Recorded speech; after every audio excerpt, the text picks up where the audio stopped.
All right, we're going to do a quick mic check, and then we're going to get right into it. Because I don't want to get so deep into this that out of nowhere it's just like, oh man, this is not working with the audio. But once we get this going, we're going to get it going. Let's see.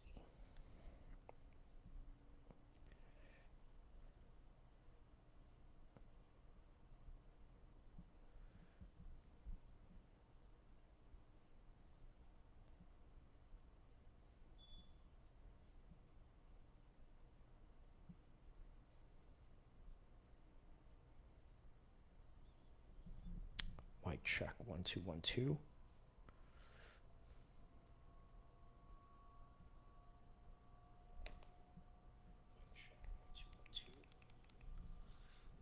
One more time.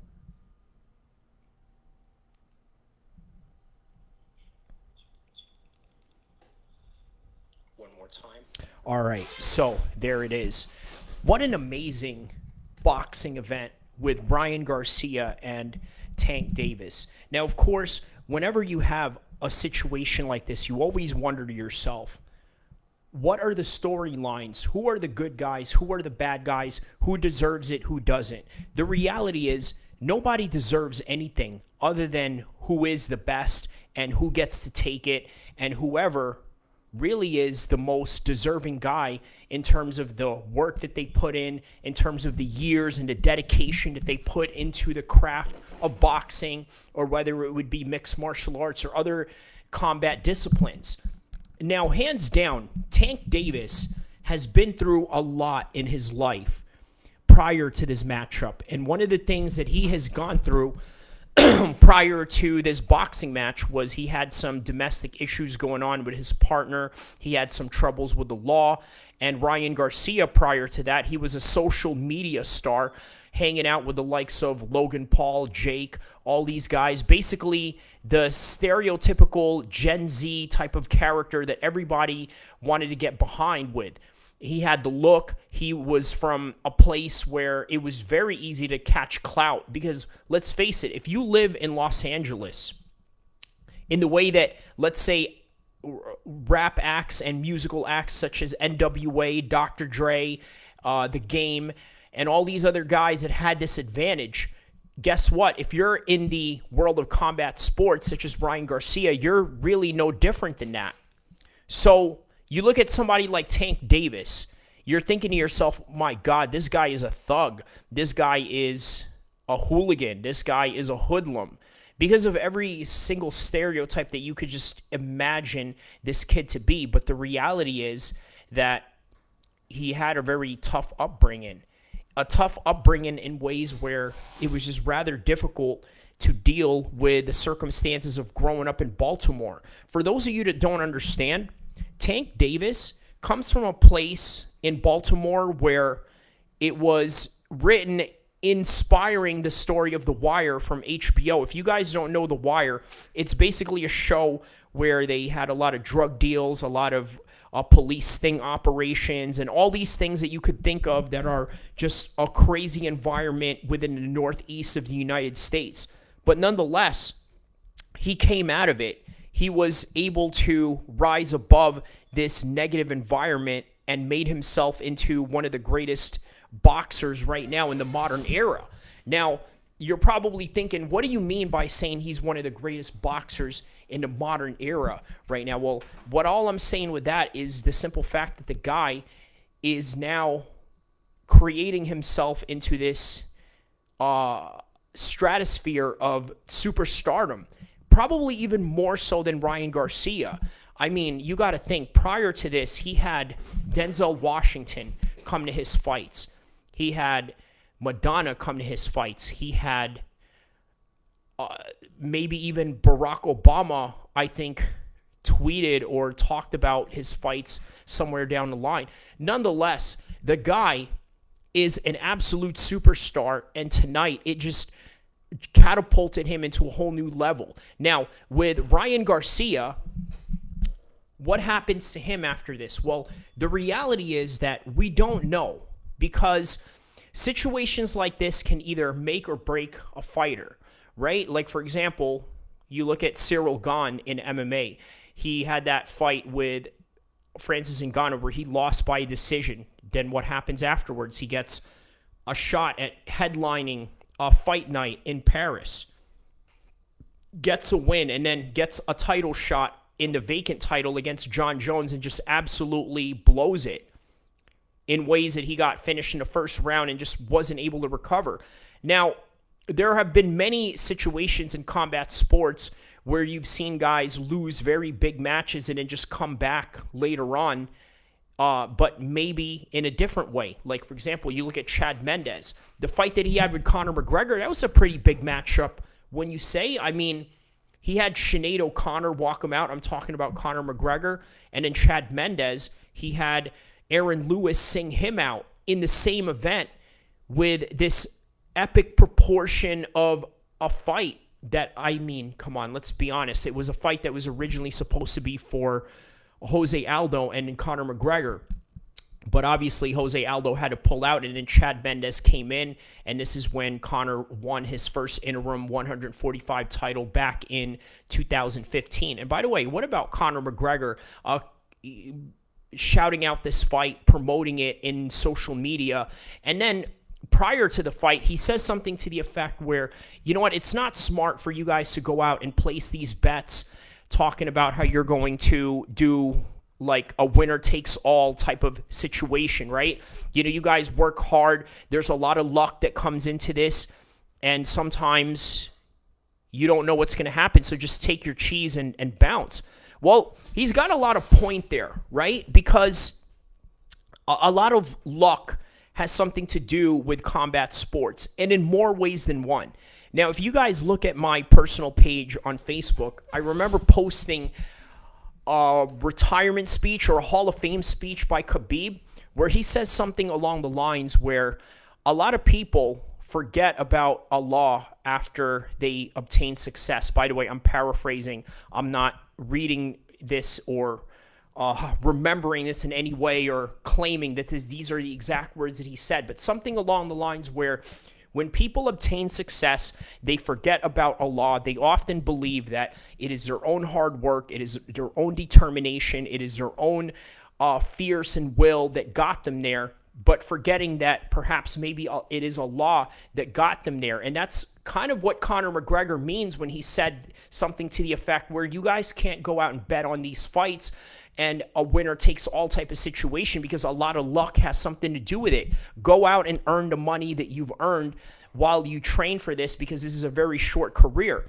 Well, in that aspect, that is something that a lot of people forget is that, yes, a lot of luck has something to do with winning fights because guess what? We always say this over and over again. Combat sports is what? It's literally the theater of the unknown. Now, would you have known tonight that Gervonta Tank Davis would have been able to do this? I think so. If you're a fan of his, if you favor him over Ryan Garcia. Now, if you're a Ryan Garcia fan, did it ever cross your mind that Tank Davis was this dangerous type of a puncher that he could just really lay somebody out, especially with a body shot the way that he did? Yeah, you would think that that's highly plausible considering that he's done this to previous opponents. But the reality is that going into this fight in hindsight, nobody really knew what was going on because guess what? Suppose Ryan Garcia came out and, let's say, had more of a methodical game plan, the type of game plan that consisted of him trying to be a lot more disciplined in his approach, maybe understanding the pivots and the angles that Tank Davis was trying to do in this fight. Because in round one, this is the way that I'm going to read to you guys exactly what I wrote as this fight was going on, okay? So I wrote all the way down in round one. I gave it to Garcia, right? Why did I give it to Garcia in the first round? Well, for the simple fact that the guy was able to utilize his jab and use his height in the beginning of the fight. Round two, I gave it to Tank. It was a 10-8. Ryan rocked him, and then Davis came back with that overhand right, really well timed and really well countered. You know what? Timing is something that you just cannot learn easily in combat sports. And sometimes a lot of guys go through their entire combat sports careers without really understanding it or landing anything like that. And then in round 3, I put Tank in round 3. He was able to utilize his shorter frame to get close with the power shots, which basically was the story of the entire fight. Round 4, I gave it to Tank, using good pivots to get those straight shots in there, which is basically what he did all throughout the mid part of the fight. Round 5, I gave it to Tank again. Good ring generalship, keeping Ryan hesitant and a bit more of a showman, spinning around him as he was clinching him, doing a little ring around to Rosie by Tank Davis, doing a little showboating and feeling the confidence as the fight was heading close into the mid part of the contest. Now, round 6, I gave it to Ryan. He had a counter punch on Tank, rocked Davis momentarily, but a big left by Tank at the end of this round, and Garcia got some body shots in there as well. And then, as we seen in the 7th round, which is what you see in the picture right here, he was able to get him with a body shot and then just basically finish him off. And it was such a delayed shot. This is something a lot of people don't understand. If you've ever taken a body shot, it doesn't come straight away. Now, if you get knocked out, the type of knockout that Deontay Wilder lays on you, the type of knockout that Conor McGregor lays on you, the type of knockout that Francis Ngannou lays on you, it's quick, straight to the point, and you're going out with absolutely not even realizing it, right? With a body shot, it's a little bit more unique than that. You see, you take the shot and you're thinking, okay, this is all right. And then out of nowhere, it just comes and it just rattles you. Now, the same thing that happened with Brock Lesnar when he got body kicked by Alistair Overeem in their fight. So now that we've looked at this fight in its entirety, analyzing the rounds, what had happened and everything else, again, I always love talking about the kicks and punches. But not only the kicks and punches, I love talking about the storylines that go into this. Now, look, let's take a look at some narratives in this, right? Because you got to think to yourself, Manny Pacquiao went and picked Ryan Garcia. Well, why is that? Well, you could say that he said it himself. He picked him because he fights exactly like him.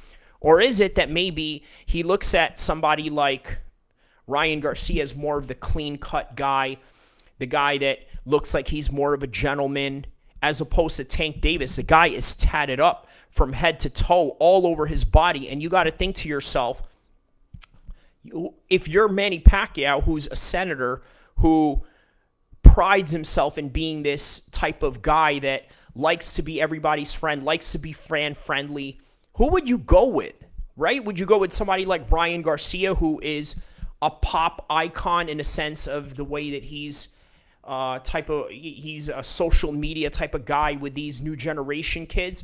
Or if you're, let's say, a street guy, would you relate more with Tank Davis? Because look, here's the thing. I'll tell you something right now, right? When Tank Davis walked into this fight, I guarantee you there was a lot of people out there that wanted to see Tank fail. Now, why is that? Well, the reason why a lot of people wanted to see Tank fail is, let's face it, the guy had some domestic charges going on. And again, it's not really the best look for anybody, especially for an athlete, right? I mean, you've seen a lot of guys lose sponsorship deals for this. You've seen Dana White show how much of an untouchable figure he was when he had that situation going on with his significant other down in Mexico. And all of a sudden, nobody really bats an eye after that. All of a sudden, now it's just back to business. He's out running the UFC. He's out running fights. He's having Trump over in one of the biggest cards of the year in UFC 287 Miami. So, again, with Tank Davis, he doesn't have that ironclad PR team to basically help him out. And then he had videos of him dragging his girlfriend out of a basketball game for whatever reason or whatever situation that was, or whatever you make of that as you will. The bottom line is, it's just not a good look for him. But at the same time, it also doesn't help that a lot of people have this harsh stereotype towards him and this level of hatred for just the fact that he's just different than you. He grew up in the hood. He grew up in the wrong side of town. And then on top of that, he's over there flashing money during the, I believe it was the weigh-ins or it was the press conference. One of those pre-fight rituals that they had going on. He was basically flashing the money to Tank Davis. And look, here's the thing. It's not really appealing for two types of demographics, right? Even two contrasting demographics are going to look at that and be like, you know, dude, what are you doing?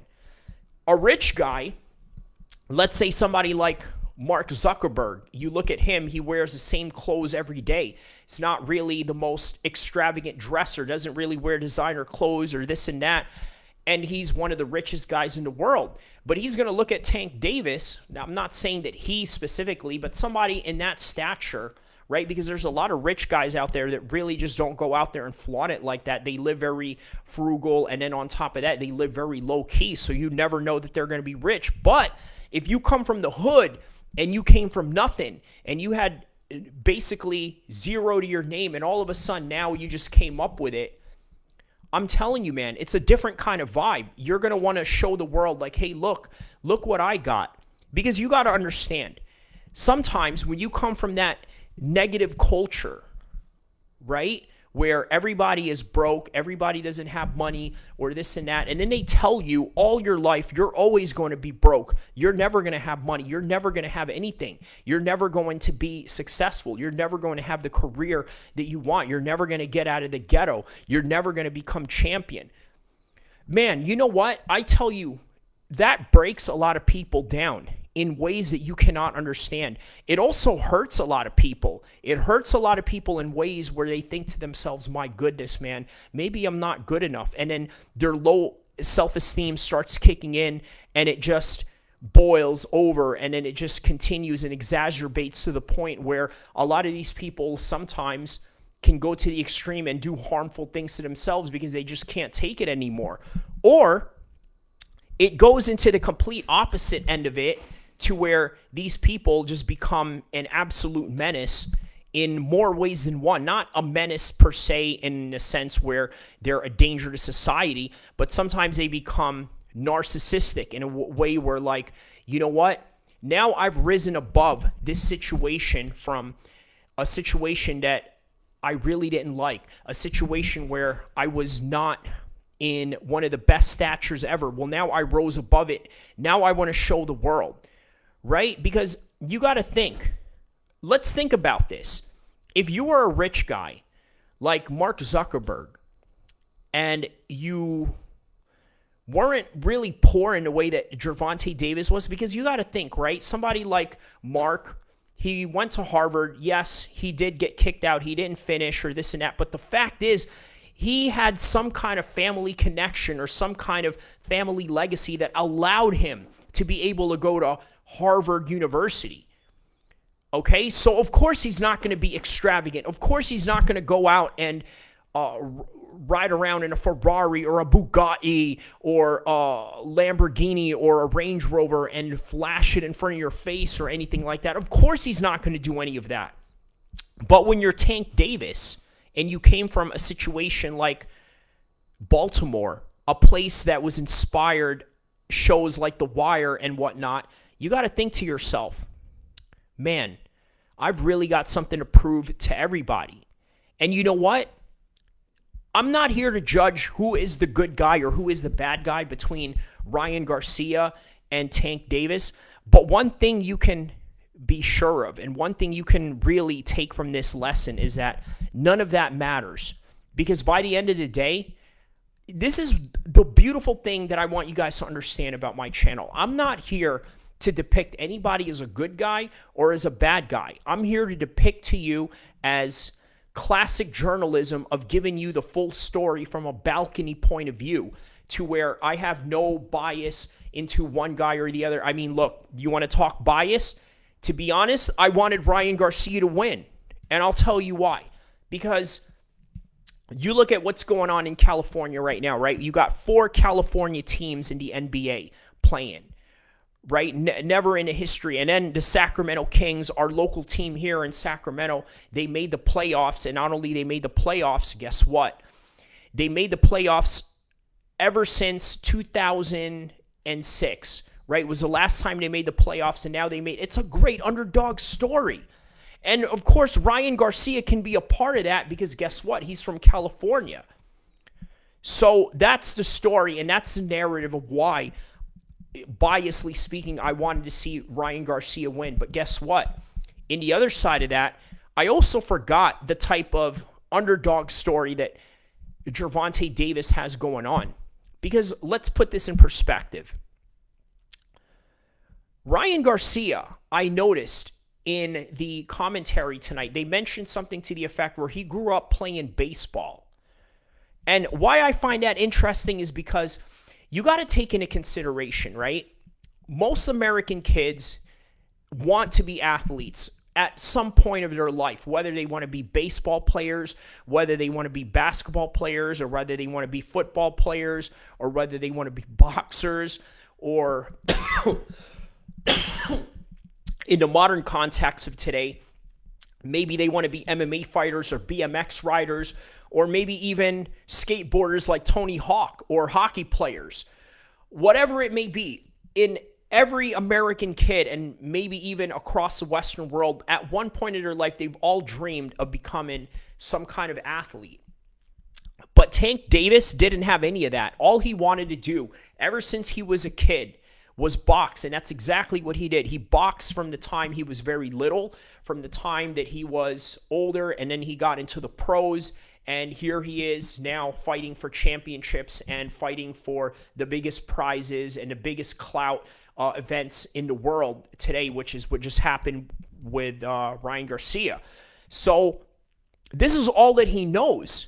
So what I'm trying to say is that it doesn't matter who the good guy or the bad guy was in this whole entire event, because the reality is this.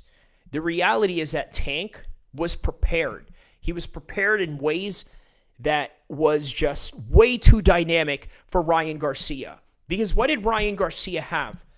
Naturally, as somebody that grew up in the American sporting system, of course he's going to have great athleticism.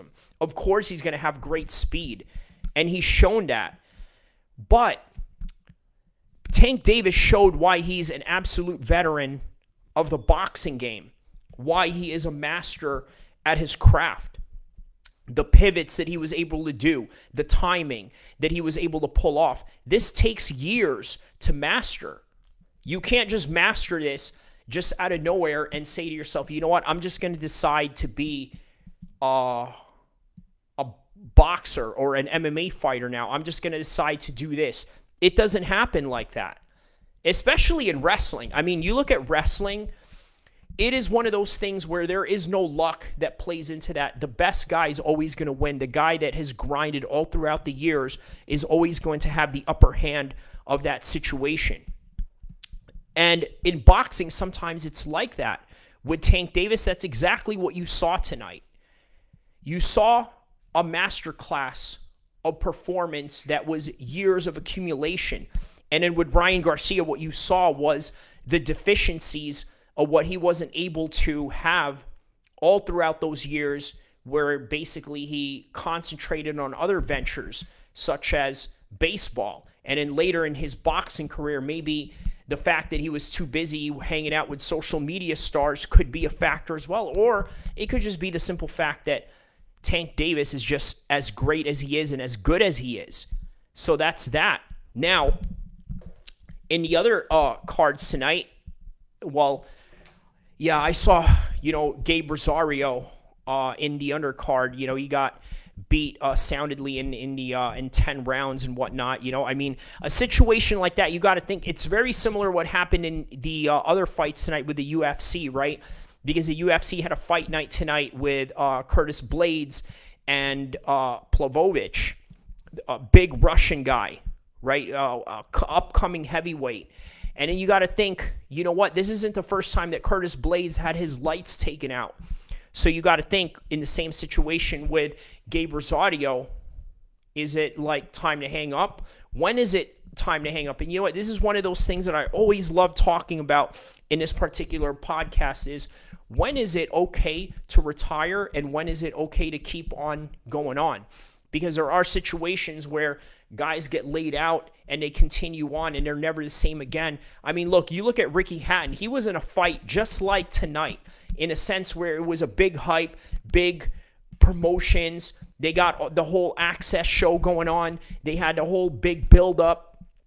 And then he goes and he fights Floyd in an undefeated versus undefeated match. And guess what happens? He goes and gets laid out.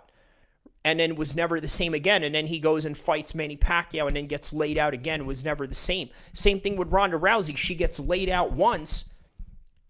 And just like Ryan Garcia was this big social media star or this big influencer or this big celebrity of some sort, and it was just never the same again. He gets knocked out by Amanda Nunes, coming back to win her title back, in which she never really earned it in the first place.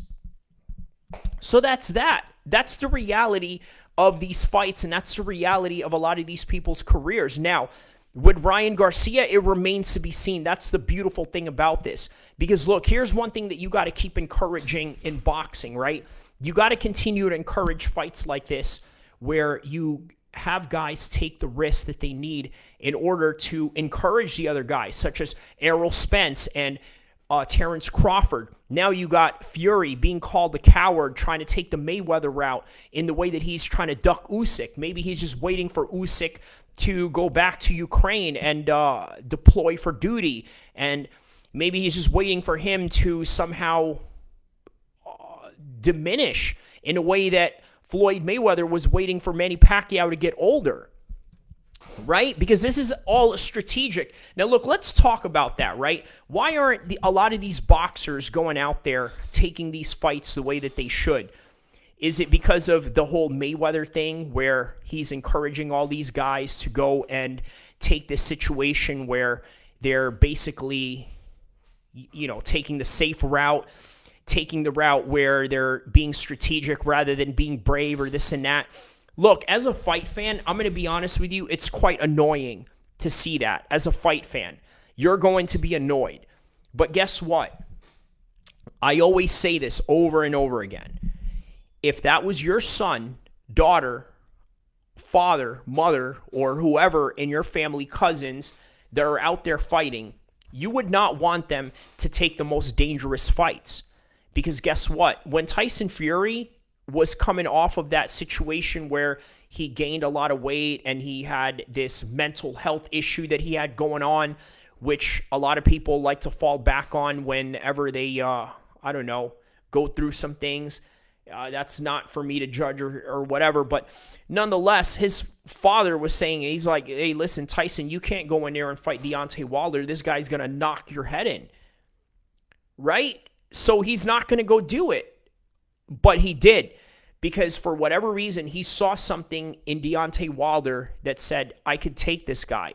But there was an inherent danger. So that's what I mean. If these guys are your family members, you don't want them to take the most dangerous fights. But if you're a fan who doesn't really care about them, who is just going to go on about their lives after they go out and get beat in front of the world the way that Ryan Garcia did tonight, guess what? You're not going to care. You're not going to care for them. You're not going to be there to heal their wounds. You're not going to be there to do any of that. You're just a fan. Like, think of it like this, right? What is Ryan Garcia's locker room looking like right now?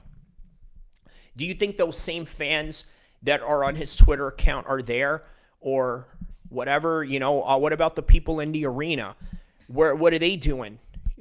Probably out in the casinos right now, going out and about, wasting their money away, losing their money, going into the buffet lines, going into their hotel rooms, or planning whatever it is that they're going to do the next day for Sunday. They don't care about what you got going on or what you're about to do after the fight. Most people, if you notice, they just leave right away when the fight is over, while the fighters are being interviewed in a post-fight interview and whatnot. They just leave. A lot of people just leave. And then some people leave mid-fight while the fight is going on, where they believe like, this fight is over, I'm just going to leave.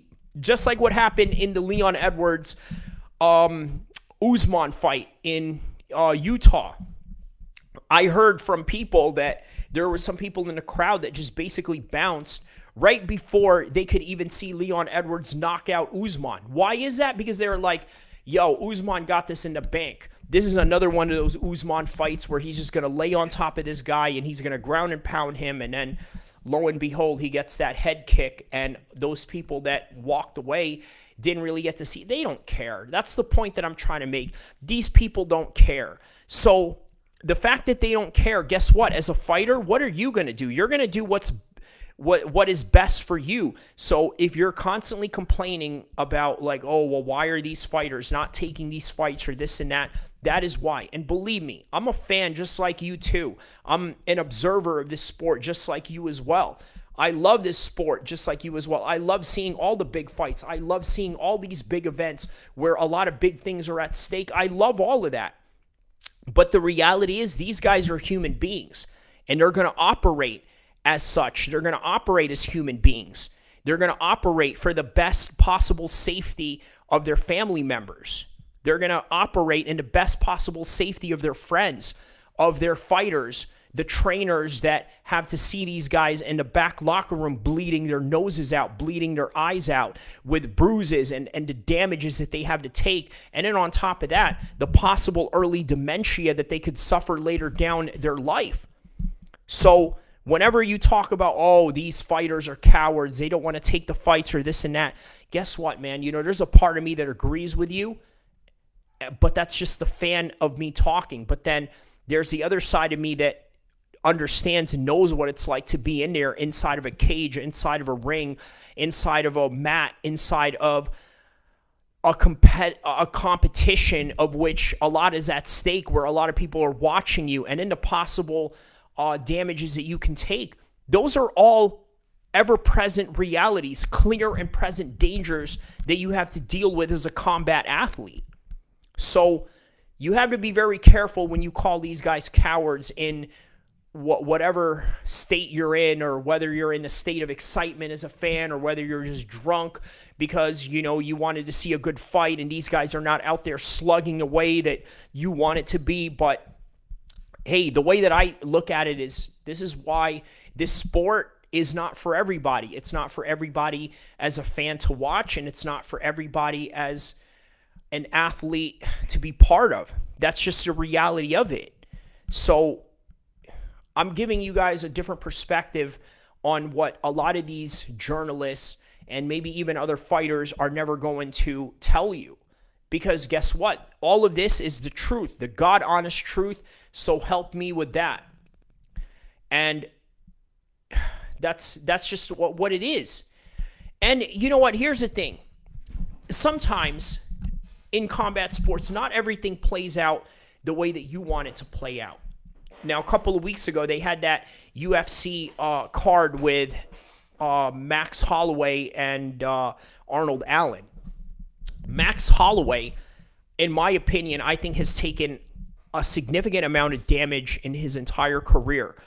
You look at the way that he, kind of talks. I mean, I don't know if that has something to do with just his accent overall, or just the fact that he's just really taken a lot of damages over the years. But nonetheless, I really thought that Arnold Allen was going to win that fight because of the fact that he's the young, new up-and-comer, and the fact that I thought that there was a real injustice on his part of not being able to participate in the interim title fight with either Yair or Josh Emmett in Perth, Australia, in UFC 284. I really thought that. I was like, man, you know what? He deserves to be here, but he got something a whole lot better than that. He got a fight with a legend in former 145 champion Max Holloway. A lot of people picked Arnold Allen to win that fight because he was a younger guy, the fresher guy, was going to come in here and shock everybody and be this new contender in the 145 division. Well, guess what? He proved something that we already knew about Max Holloway, which is what? He was a staple of that division. And he showed why all those fights that he had with Volk, which arguably a lot of people say is the pound-for-pound #1 fighter in the world next to Islam and John Jones and whatnot. I mean, you could say that a lot of those fights were close. And if we're going to label Alexander Volkanovski as such, you would think, man, how can we forget that Max Holloway was in this situation? Guess what? Tank Davis is the same way. We thought to ourselves, man, we must have forgot that Tank Davis is exactly this guy, one of the best fighters in the world, and we just never really gave him credit for that. So what else is going on in the world of combat sports today, right? We have, what do you call it? By the way, shout-outs to Joseph Canedo, who just followed me right now. Yeah, drop a comment if you're still listening, my man. But UFC 288, we're going to have Aljamain Sterling taking on Henry Cejudo. Now, I really compared the Henry Cejudo versus Aljamain Sterling fight to Ryan Garcia and Tank Davis. I mean, let's be honest, right? They have a Mexican-American taking on an African-American, which, by the way, is just real big business always when it comes to boxing historically, right? Especially when you had the Oscar De La Hoya and Floyd Mayweather fight back in the days, right? That was always a big fight. That was always a big thing. Well, you have the same thing going on with Aljamain and Henry Cejudo. And the thing is that Henry Cejudo is a lineal champion in a sense where he vacated the belt during the pandemic, took off for 3 years, and now he's coming back to get a title shot against Aljamain Sterling, right? And another great story in that. I think we're going to delve more into this as the weeks go on, but I just think that there's a good storyline that goes into that because obviously Aljamain Sterling was a champion that just really wasn't heavily respected because of the fact that he had this situation going on with Peter Yan. And then when he had that situation with him, people just didn't really want to believe that he was a champion. And then he came back after that lackluster DQ win and then comes back and wins a decision against him. And I don't know, there's a lot of unanswered questions there because then you got to think, well, Henry is coming in. He's the linear champion. He's the guy with a bigger name. He's the Olympic gold medalist. He's basically the Kurt Angle of MMA.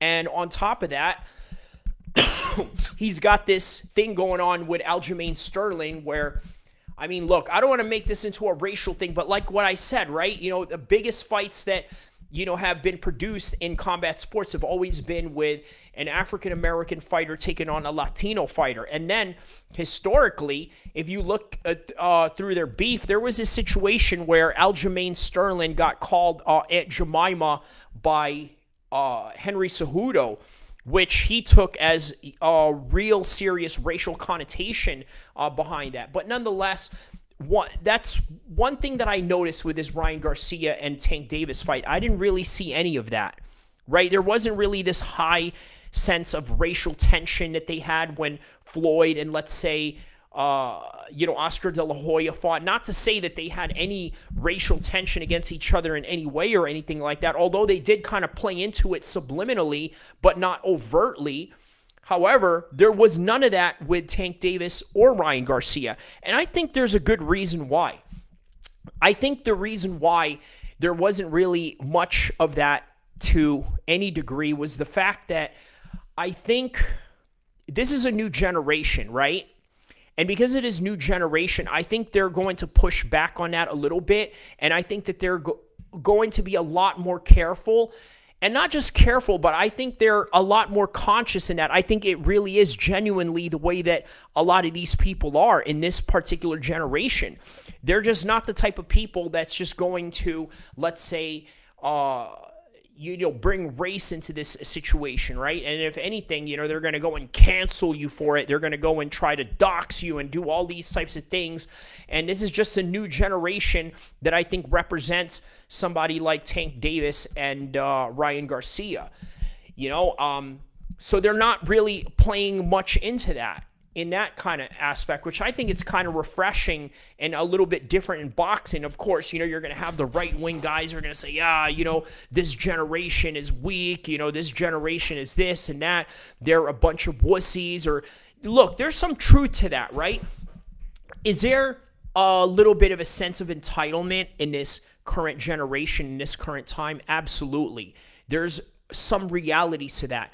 But also, there's a reality to allowing, I guess, a more conscious world of being thoughtful, of being more understanding, and all this other hippie stuff that, that a lot of people would look at and say that is, horrible or just social justice warrior-like or this and that. But nonetheless, I mean, Tank Davis and Ryan Garcia, what a great night of fights that this was, right? The guys went back and forth, and then in the end, Tank Davis was able to show the skills that he had. And then, not only that, we got more UFC fight nights going on next week, more boxing cards somewhere down the road, and then you got UFC 288.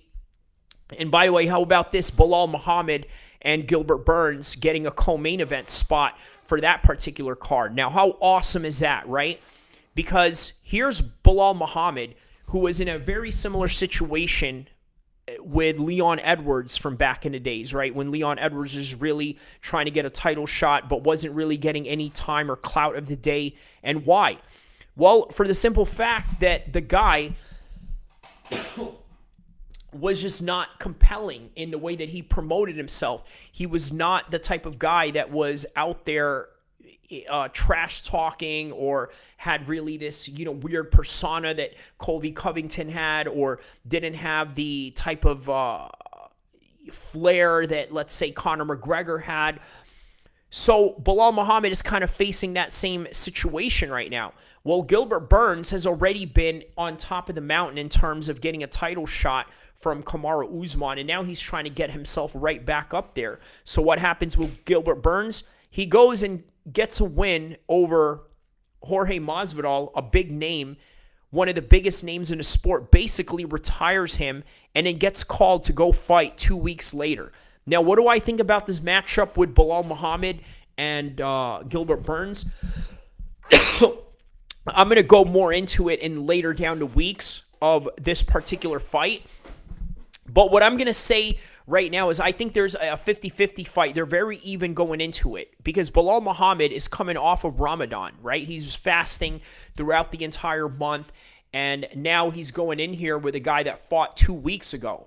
So there's a strong dynamic there where it's almost like they're kind of even in that kind of way, right? But at the same time, Gilbert Burns didn't really take a lot of damage from Jorge Masvidal. One can argue that. I don't think he did, unless you guys saw him take a lot of damage. If you guys could, drop some comments below if you thought that there was some real significant damage going on in that fight, please let me know. But from what I remember seeing, Jorge Masvidal and Gilbert Burns didn't really seem to have a lot of that going on. So the way that I look at this is that, again, it's a very even fight, and then it's a 5-round fight. So Gilbert Burns already got those rounds in. He's primed. He's how do I say this? He's got his sights set, right? He's ready. Like it's kind of like where, if you guys have ever, dealt with an assault rifle or anything like that, there's an aspect of where you can basically set your sights, right? You have, your coordinates in, a way where it's ready to shoot, or, being primed to, have it used in a certain direction, or have it shot in a certain direction, and then, coinciding with the wind and whatnot. All the guys that have shot rifles before have been in the military. You guys know exactly what I'm talking about. But nonetheless, that's where Gilbert Burns is at right now, right? He's got his sights set in. He's got everything ready. And he's got his gear intact because he was just coming off of a deployment with Masvidal. And now he's going to go in here and fight Bilal Muhammad in 2 weeks' time, or less than that now. So it's a very even fight with a lot at stake. So I think it's going to be an interesting co-main event. And then I think they're also making 289 on the way. And then Khamzat is somewhere in there just right after the Alex Pereira fight. And in the 205 division in the UFC, there's a lot going on there because Jabal Hill is the undisputed champion right now. But Jiri was the last guy to have held the title, but because of an injury, he had to go drop it. So there's a lot of interesting situations going on with there. And then how about Francis Ngannou? Out of all people, right? We're going to delve more into this later down the road, but I just thought it was really interesting that Francis Ngannou has a really hard time right now getting some fights closed in or getting some deals closed in for whatever reason, because I guess he's just outpricing himself, right? I think the reason why Francis Ngannou is outpricing himself, and I'm probably going to say this once again in some future podcasts, but Mike Tyson basically incited Francis Ngannou to go out and seek higher money, as well as he should. The problem is that Mike Tyson doesn't understand that Francis Ngannou is one of the baddest men in the world in an era where there's just too many streaming platforms for people to pay attention to this freak of nature that's knocking everybody out. Because Mike Tyson is kind of looking at Francis Ngannou as a mirror. He's like, man, you know what? You're a bad mother effer, and you're one of the best guys in the world. You need to get paid more. The problem is the viewership is just not there. So the viewership is not matching the persona that you want to look at Francis to be. So that's why Francis is going out there trying to make deals with BKFC, telling them that you guys got to go pay me $30 million. They're like, you're not worth $30 million. Like, well, you know, the heck I'm not.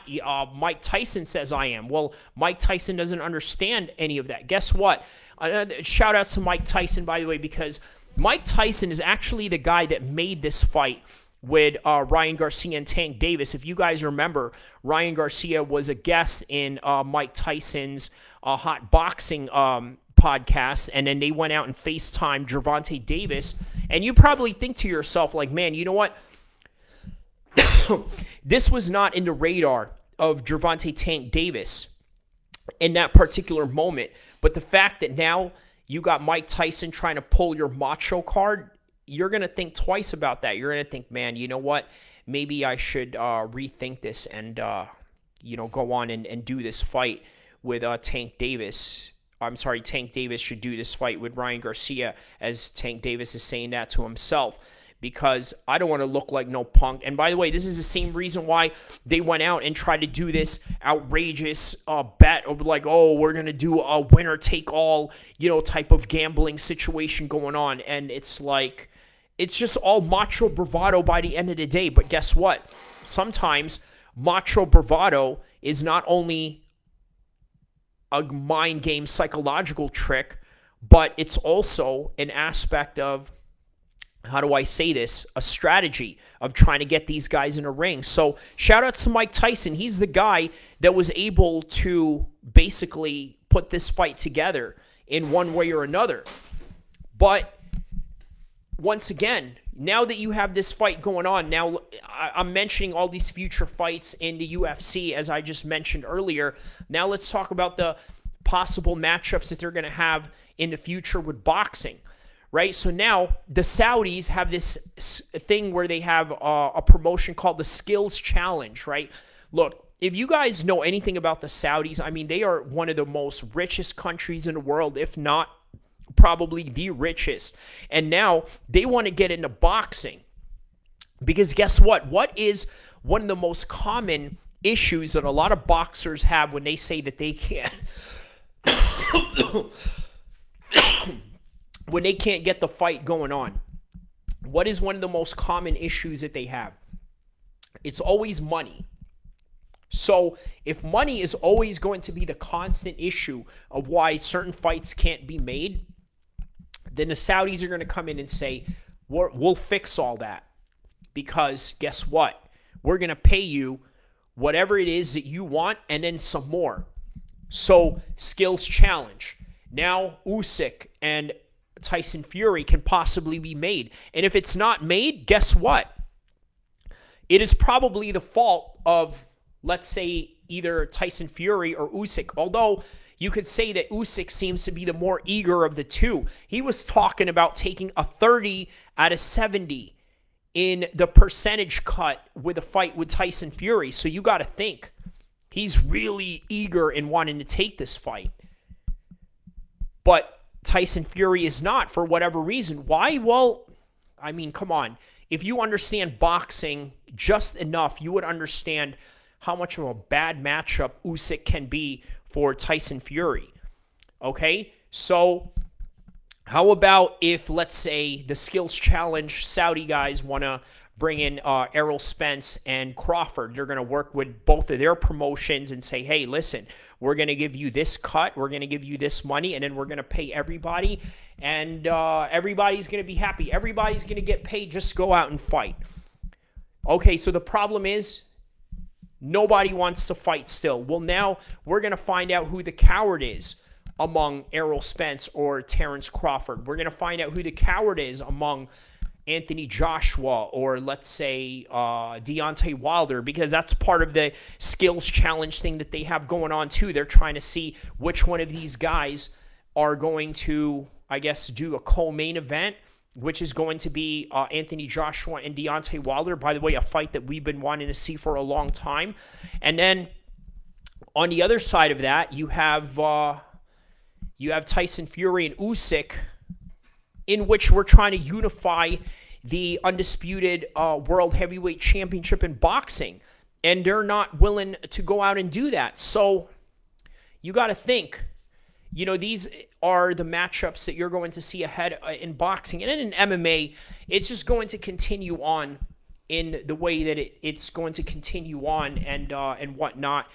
And there are guys that you can argue is not really, underpaid.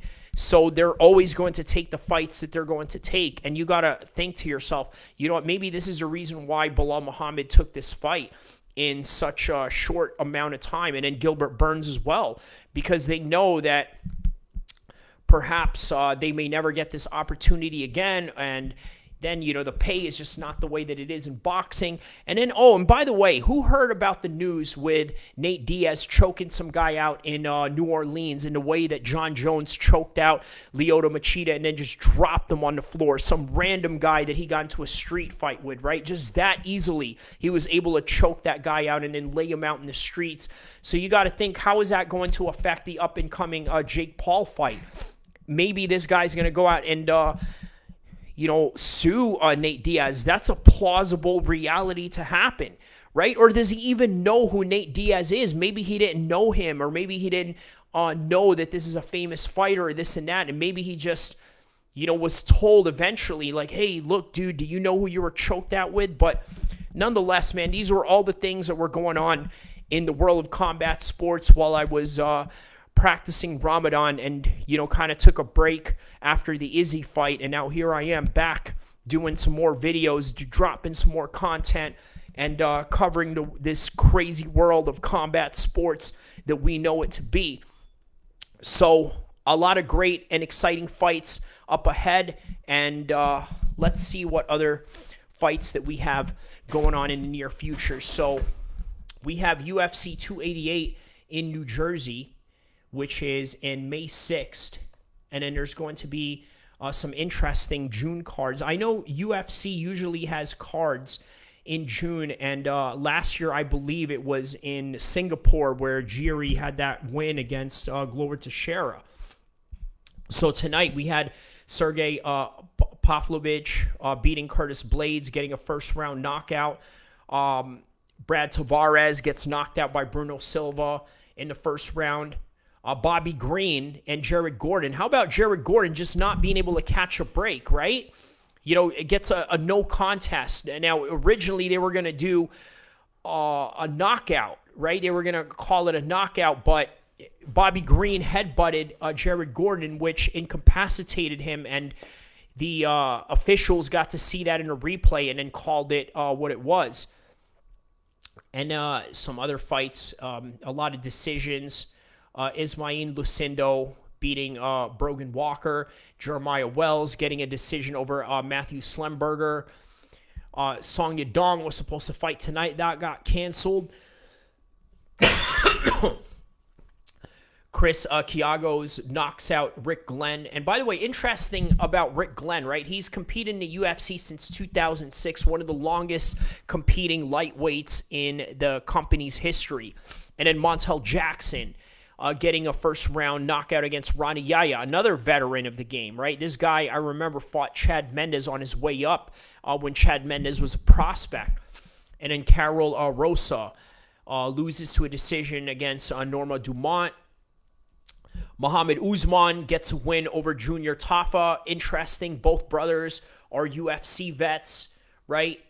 But Muhammad Usman utilizing his wrestling, being able to defeat Junior Tafa. And then William Gomez gets a decision over Francis Marshall. Brady Heinstad gets a decision over, gets a third-round knockout over Dana Batragol. And then that's basically the same UFC fight night that we have with Ryan Garcia and Tank Davis taking place in the same night. Next week, you're going to have Ricky Simone taking on Song Yadong in that card. And then right after that is going to be UFC 288 with Aljamain Sterling taking on Henry Cejudo for the undisputed 135 championship. And then Jessica Andrade is in that card too against Yan Xinyuan.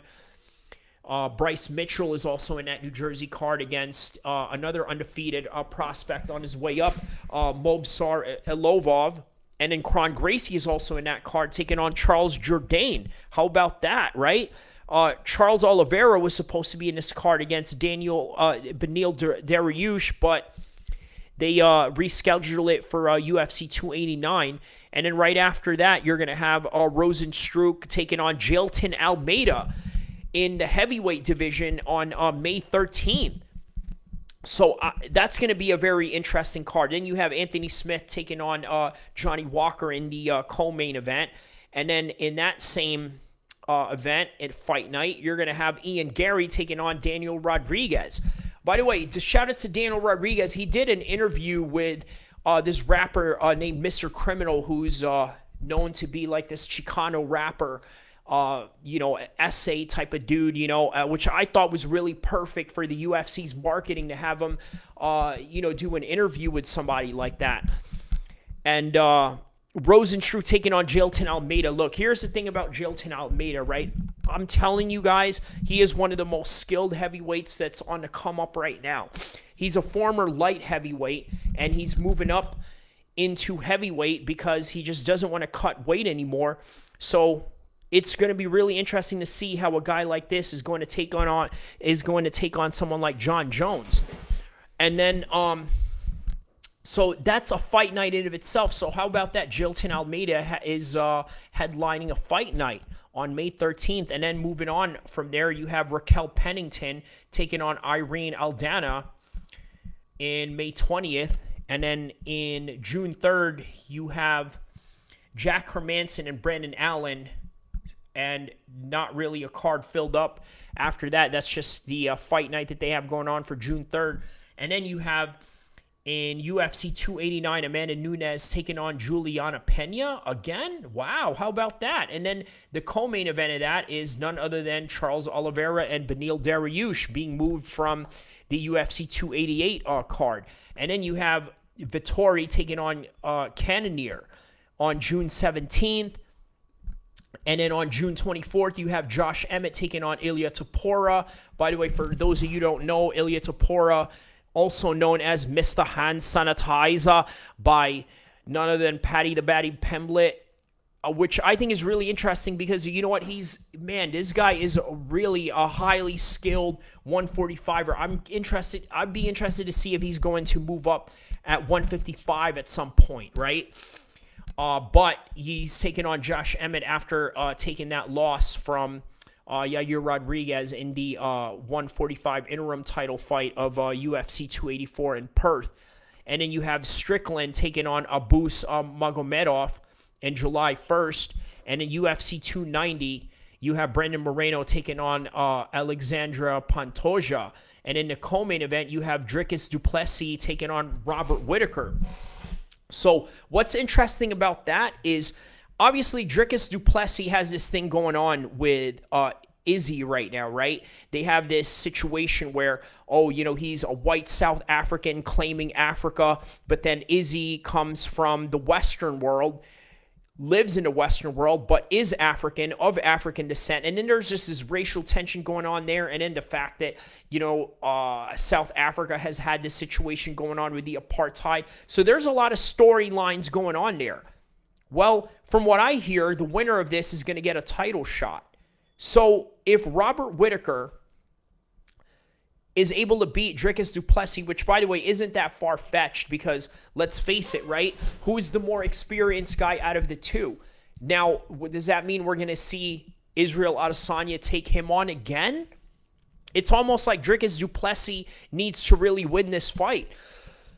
But at the same time, it's almost like as if Dricus du Plessis probably doesn't need this fight with Robert Whittaker, but at the same time, they kind of want to make him earn it.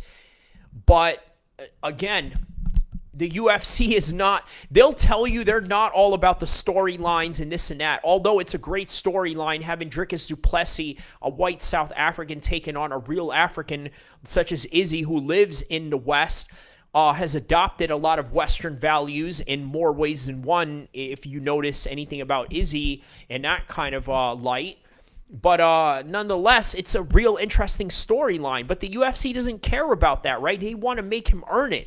But what if Dricus du Plessis was to knock out Robert Whittaker and not only knock him out, submit him, or maybe even get a decision? I mean, we got a real blockbuster fight in our hands. Now, the problem with that is how do you define blockbuster? Because in the current moment of time right now, Dricus du Plessis isn't exactly the most well-known fighter there is out there. Nonetheless, you could build him up, especially you could build him up with these types of fights. But hey, that's why they call it the theater of the unknown, right? You never know what you're going to get out of that. So moving on from past UFC 290, I think that is it. I think those are the only fights that they have going on right now. And obviously, they're going to probably try to make International Fight Week as the days, months, and upcoming events continue on. And then with boxing, this is just what you have going on right now. They're all trying to figure out where they're going to go, who they're going to fight. I think they're going to have Usyk fight Kubrat Pulev next, which a lot of people, as you would imagine, are going to be very angry at this because they want Usyk to fight Fury and for Fury to at least try and unify the belts that he claims to be the lineal champion at. And then every time you try to somehow challenge Fury about this, he calls you a dosser, he calls you names, he makes fun of True Geordie, he threatens to cancel True Geordie and blacklist him from other fighters or this and that. But that's just the reality of the fight game, right? People are just always going to be like that. They're always going to be in that situation where if you talk bad about them or if you speak bad about them in any kind of way or criticize them, they're just going to come after you in that kind of way. But nonetheless, tonight, all we can hope for is that they've learned from the likes of Ryan Garcia and Tank Davis in taking that risk. Because if they're able to take that risk, why can't these other boxers take that risk, right? But that's why they call it the theater of the unknown.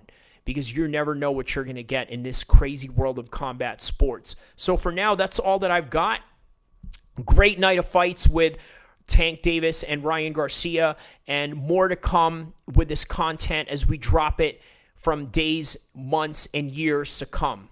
Welcome to the theater of the unknown.